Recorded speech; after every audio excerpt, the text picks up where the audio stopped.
सभी विश्वासी भाई बहनों को जय मसीह की। आइए हम वचन को देखते हैं और उसके कुछ क्वेश्चन रहेंगे। हम क्वेश्चन पे ध्यान करते हैं किस प्रकार से इनके क्वेश्चन का अंश क्या है, हम उसके अंश को देखना चाहते हैं। तो यहाँ लिखा है, पहले क्वेश्चन में लिखा हुआ है नंबर 1, वह बढ़ता गया, प्रभु यीशु मसीह बढ़ता गया, यानी कि लूका 2:40 में लिखा हुआ है। तो कहते हैं और बालक यीशु बढ़ता और बलवंत होता गया। प्रभु यीशु मसीह बढ़ते गए और बलवंत होते गए। नंबर 2, क्वेश्चन नंबर 2 है इसमें, उसने प्रश्न पूछा, प्रभु यीशु मसीह ने प्रश्न पूछा उपदेशकों से।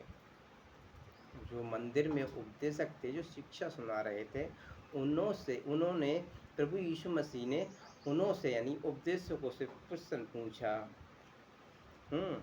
उन्होंने प्रश्न पूछा और 3 दिन के बाद उन्होंने उस मंदिर में उपदेशकों के बीच बैठा, यानी कि शास्त्री और फरीसियों ने मंदिर में यीशु मसीह को बैठा उपदेशक जो थे उन्होंने प्रश्न पूछते हुए, उनको सुनते और उनसे प्रश्न करते हुए पाया।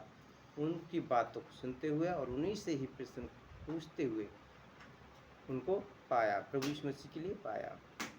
और नंबर 3 यानी कि क्वेश्चन नंबर 3 में हम देखते हैं, वह बुद्धि से परिपूर्ण होता गया। प्रभु यीशु मसीह बुद्धि से परिपूर्ण होता गया। प्रभु यीशु हमारे बुद्धि से एकदम परिपूर्ण होता गया। लूका 2:52 में लिखा हुआ है, और यीशु बुद्धि और डोलडाल में बढ़ते गए। बुद्धि और ज्ञान से डोलडीन शक्ति से डोलडीन होते गए, डोलडाल होते गए। नंबर 4, क्वेश्चन नंबर 4 में हम देखते हैं, उसने आज्ञाकारिता सीखी। उन्होंने परमेश्वर की आज्ञाओं को, उनके जो वचन उपदेशक सुना रहे थे उनके वचन को सुना, और आज्ञाकारिता जो परमेश्वर के वचन की आज्ञा थी वो प्रभु यीशु मसीह ने सीखी।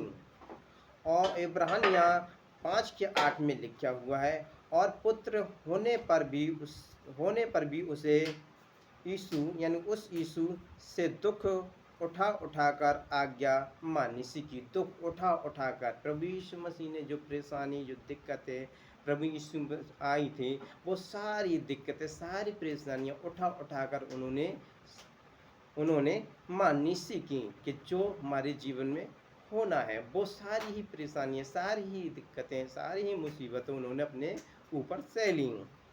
नंबर 5, क्वेश्चन नंबर 5 को हम देखते हैं, उसने दुख उठाया। प्रभु यीशु मसीह ने दुख उठाया, संसार में उन्होंने बहुत दुख उठाया। इब्रानियों 2:18 में लिखा हुआ है, क्योंकि जब उसे यीशु ने परीक्षा, यानी कि जब उसे यानी प्रभु यीशु में परीक्षा होती गई, यानी कि प्रभु यीशु मसीह के जीवन में परीक्षा होती गई। उसके जीवन में वो बढ़ता गया, परीक्षा पे परीक्षा आती गई। इब्रानियों 2:10 में लिखा हुआ है, क्योंकि जैसे यीशु के लिए सब कुछ है, जैसे प्रभु यीशु के लिए सब कुछ है,